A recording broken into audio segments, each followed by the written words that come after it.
If you haven't heard, the Cathedral Park Dock in North Portland is getting a major upgrade, and you're invited to come along for a free party on Saturday, June 29th to celebrate its grand reopening. The Human Access Project is hosting a Cathedral Park River Fest where you can dance to live funk and soul music while enjoying free swimming lessons, kayak rentals, that's pretty cool, and a life jacket giveaway. There will also be food vendors and community booths, so come on and join the party on Saturday, June 29th from 2 to 8 p.m. and experience the revitalized Cathedral Park waterfront. It's going to be awesome. I'll for sure be there, probably jumping off the dock.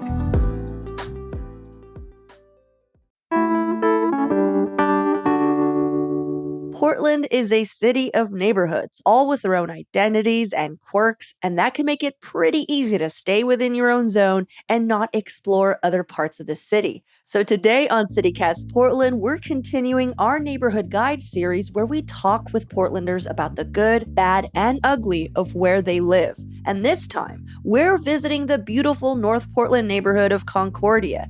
Joining us is the author of the Portland Book of Dates, co-host of the We Can't Print This podcast, Guinness World Record holder for helping organize the longest drag artist stage show, and our show's very own resident fun expert, Eden Dawn. Eden has lived in Concordia for over a decade and is sharing all the best shops, parks, and chicken viewing walkways of her hood. It's Wednesday, June 26th. I'm Claudia Mesa, and this is what Portland's talking about.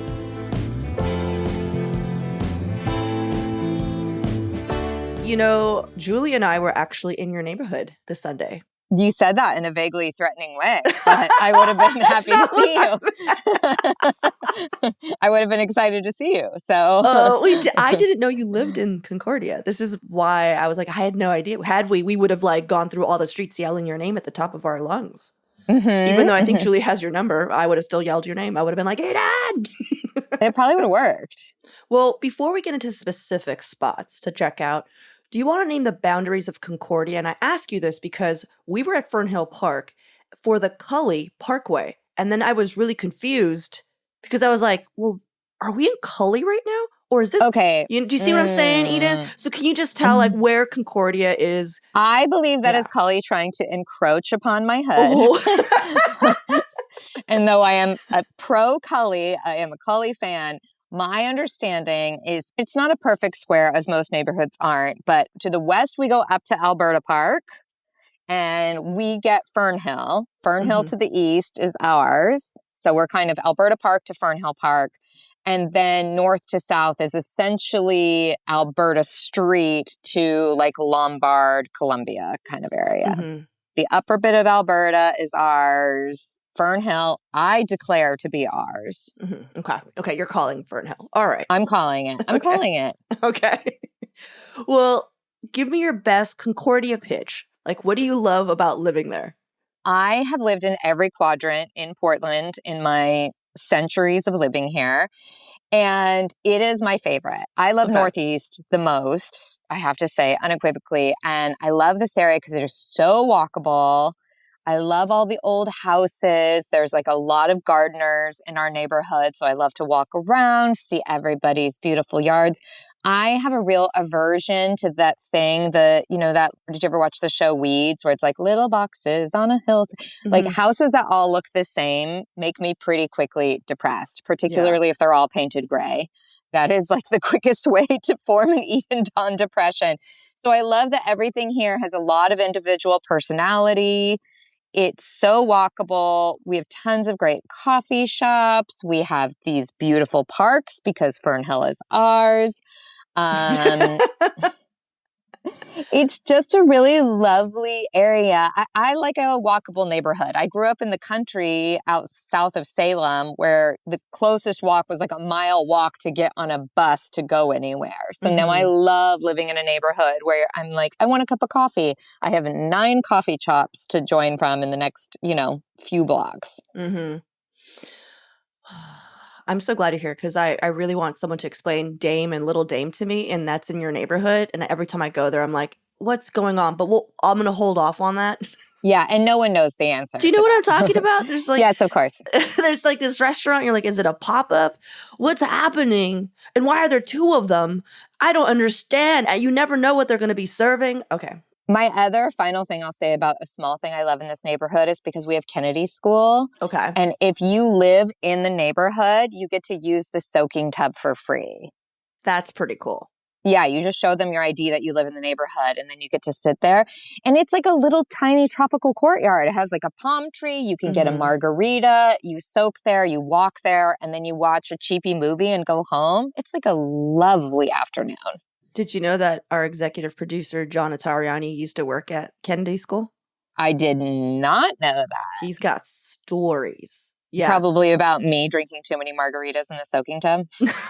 He has mentioned the soaking tub. We'll just put it that way.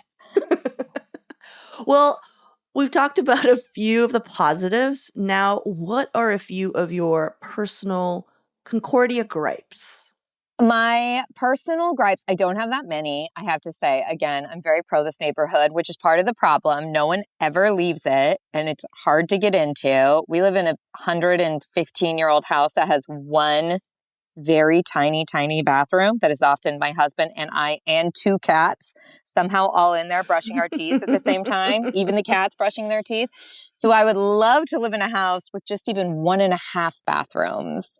And it's impossible. We've been trying to buy another house for years, and there's like never any houses for sale. People get in and then they just stay until they die. And even then somehow don't put their houses up for sale.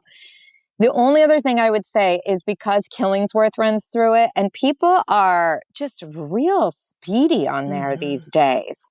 Like, where is everybody going in such a hurry? Everyone chill out.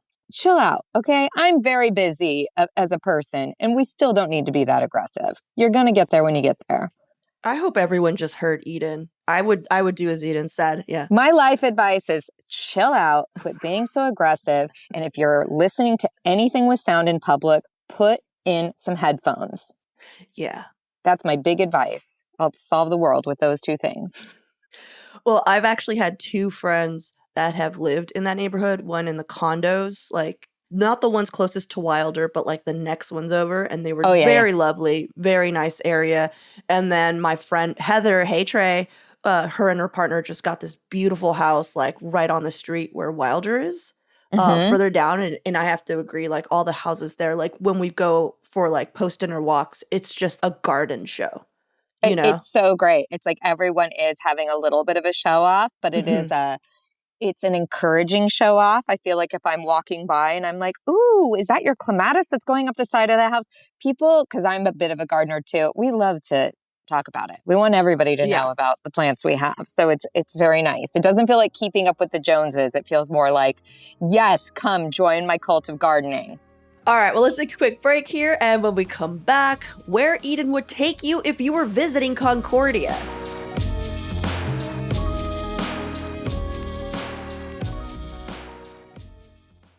Hi, I'm David Plotz, CEO of CityCast. Or, as I can say now, thanks to a few weeks with Babel, hola, soy David Plotz, el jefe de CityCast.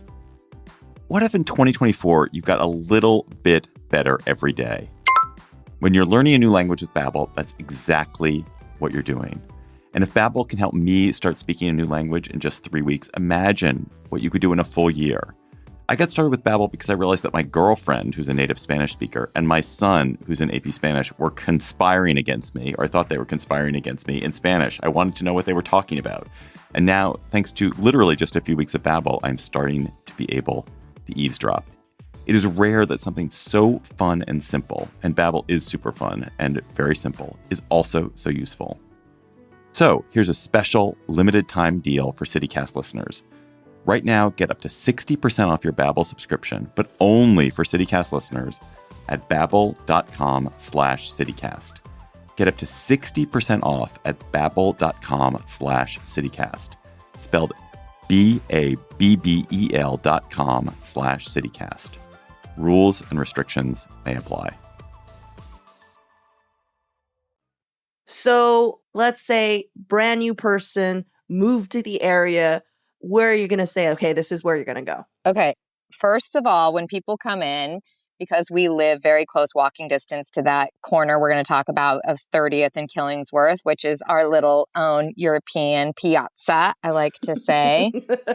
I love to take people to Expatriate. Like, it's been going for forever, but Kyle Webster, who runs it and owns it, makes just the best cocktails. They're always playing good records in there. It's so cozy.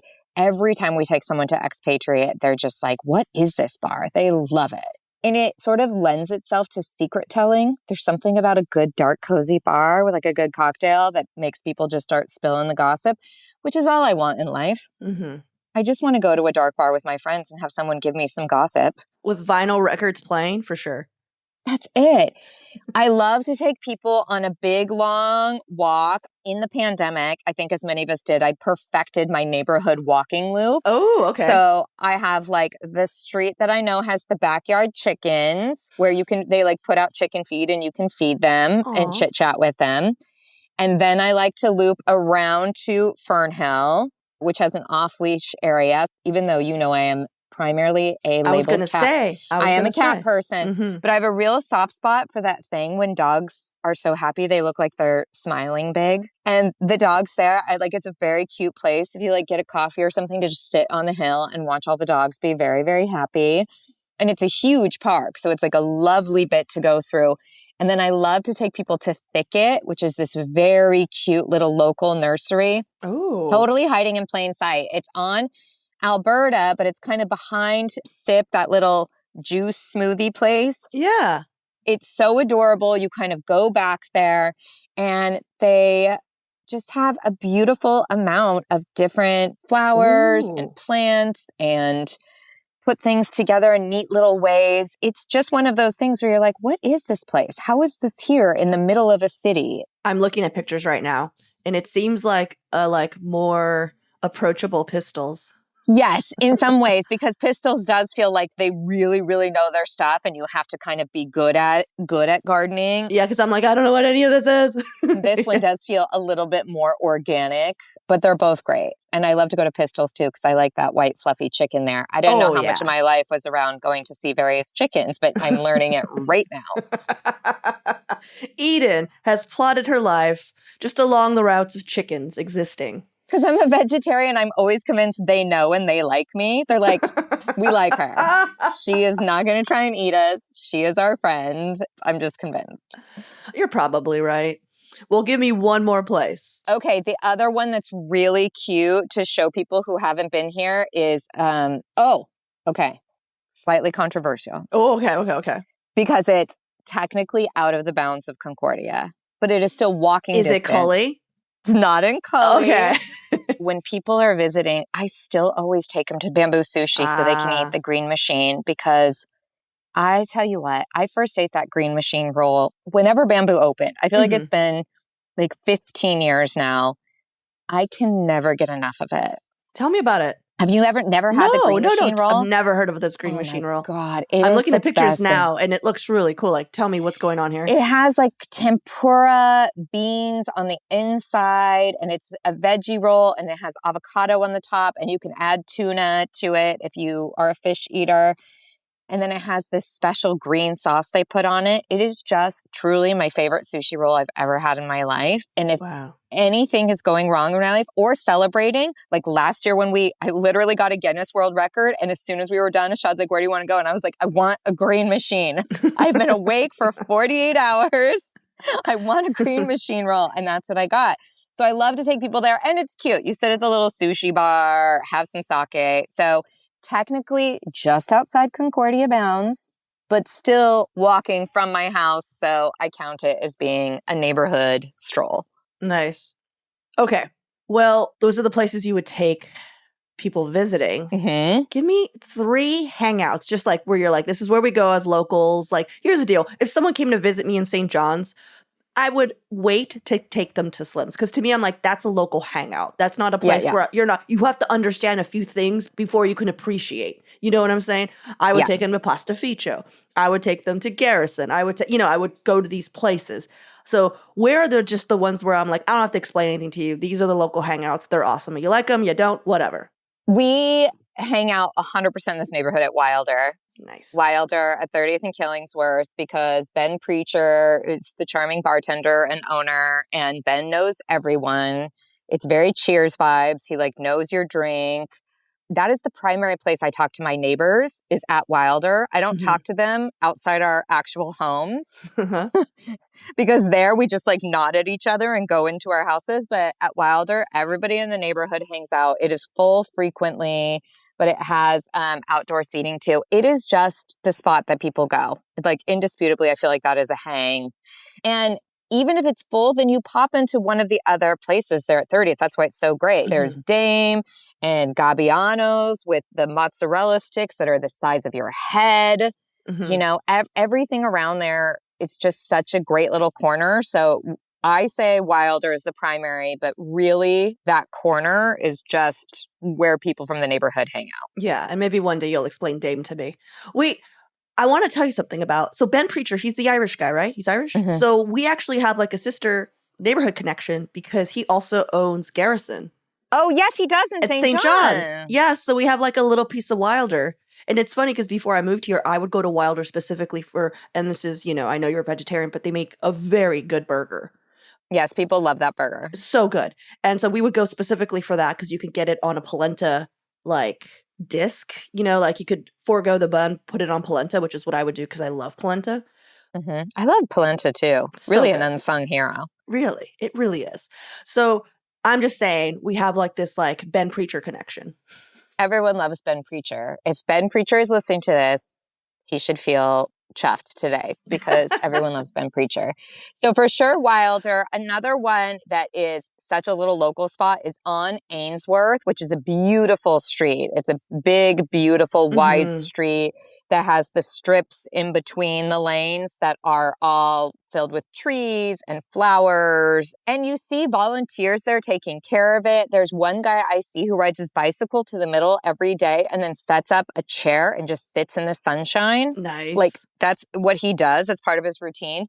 But on Ainsworth, there is this really cute little place called Kiss Coffee. And it truly from the outside, it has like that little like Cape Cod shingling and like wisteria coming over it. It's not, I feel like, a destination spot. It's 100% everyone in the neighborhood that's like, you know, walking their dog or going for a little morning stroll hangs out there. There's something about it that looks very like English and it's just the cutest place. It definitely has like English garden vibes.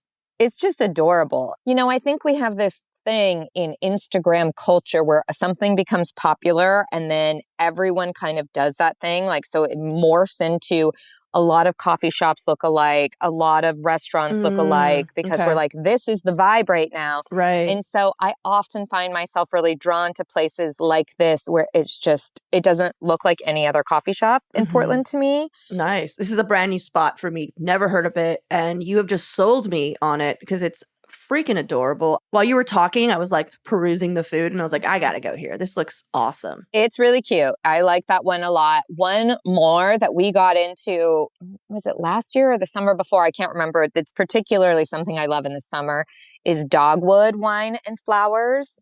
So it's on 30th and it's just south of Alberta. So again, it might be on the boundaries of Concordia or not. I'm not actually sure on that street. It might be fair game and it might be a toss-up, but it's such this cute little bottle shop and they built those little street wooden seating and it's also a flower shop. So it's just like full of beautiful flowers, full of dried flowers. It has a wine of the month club that I know some people in the neighborhood have joined, but you just go and you sit in the street and you watch people like going all over to Alberta Rose for a show and you share a bottle of wine.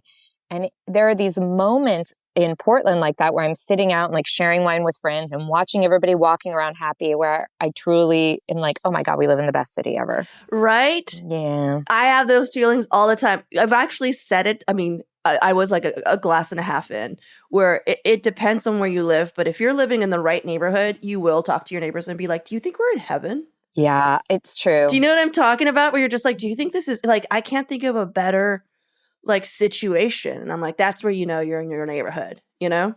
Yeah. And I've had neighborhoods I really liked. I used to live like Hawthorne and 45th, and I really liked living over there quite a bit. But there is something about this one, and maybe it's because I have so many friends in the neighborhood. But yeah, you do. And I've had neighborhoods in Portland that shan't be named that I hated living in. For real. Yeah, I do want to say though, that this bottle shop, Dogwood Wine and Flowers, states it's in Portland's Alberta Arts District. I don't actually think Alberta Art is a neighborhood. I think it's a district, is like all of Alberta Arts. Right. So you're saying that Concordia could be part of Alberta Arts, is what you're saying? Yes. Okay. That is my understanding. Is like, we say like it's in the Alberta Arts area, but Alberta Arts is like all of Alberta, kind of. I hear you. It's confusing. Oh, no, it really is, though. It really is. Okay.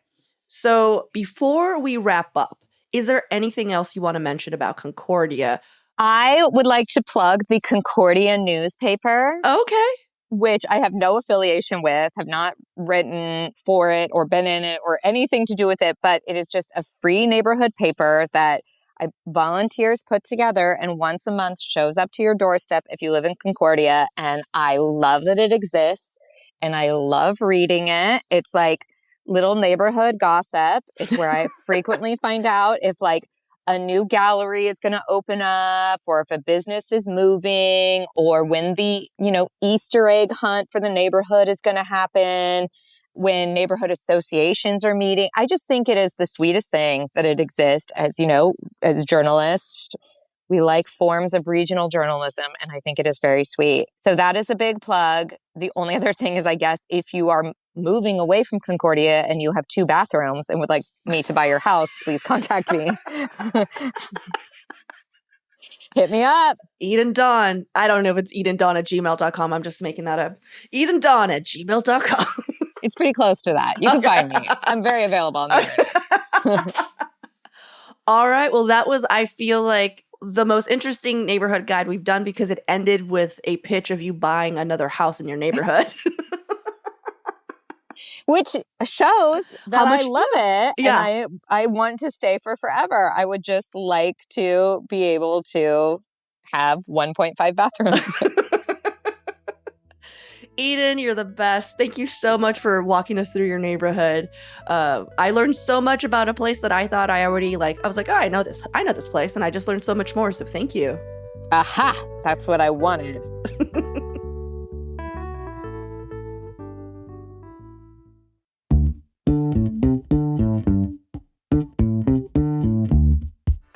Well, that's all for today here on CityCast Portland. Thanks so much for listening. We'll be back tomorrow morning with more from around the city. Until then, see you at Slim's.